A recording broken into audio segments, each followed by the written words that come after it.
The man gave a serious order to the other person to open their mouth. To his surprise, the other person was a normal human. Just as everyone let out a sigh of relief, the other person suddenly snatched his phone as the man shut his eyes, waiting for death. The other person turned their head, staring into the distance. Suddenly, they put the gun back into his arms and quickly walked toward the back seat of the police car. They pulled out the gun and pointed it at everyone present. Just as the man was about to ask why, the other person said there was no time. If they didn't hurry up and prepare, everyone would die. So they all returned to the restaurant, moved tables, chairs, and sofas to block the exits. Sure enough, the next second everything went pitch black. Confused, the group climbed up to the roof to check. To their shock, they saw an extremely terrifying scene. They frowned in fear. The man across from them suddenly opened his small, cherry mouth. His arms stretched out, and he ran over quickly. But before he could even fire a shot, he was sent to meet God. However, just as they thought they were safe, they saw a horde of monsters rapidly approaching.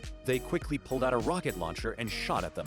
The car tires exploded and flipped, but it still didn't stop the monsters' attack. After a fierce battle, the monsters were temporarily driven back. Then the man explained the whole situation.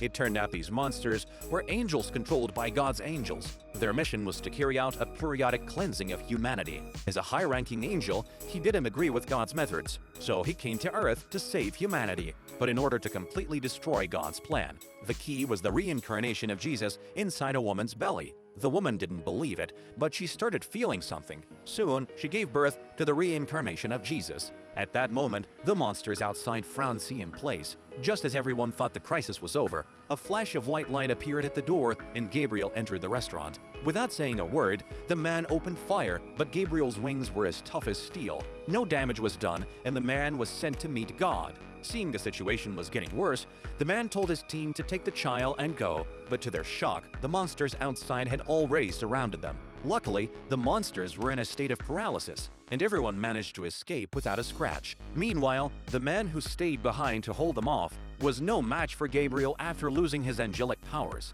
He was quickly pierced through the heart by a long spear and turned into a burst of spiritual light, vanishing into thin air, just as Gabriel was about to go after the others. The man, who hadn't actually died, suddenly pulled out a lighter. In the end, the child survived, and the world returned to peace once again.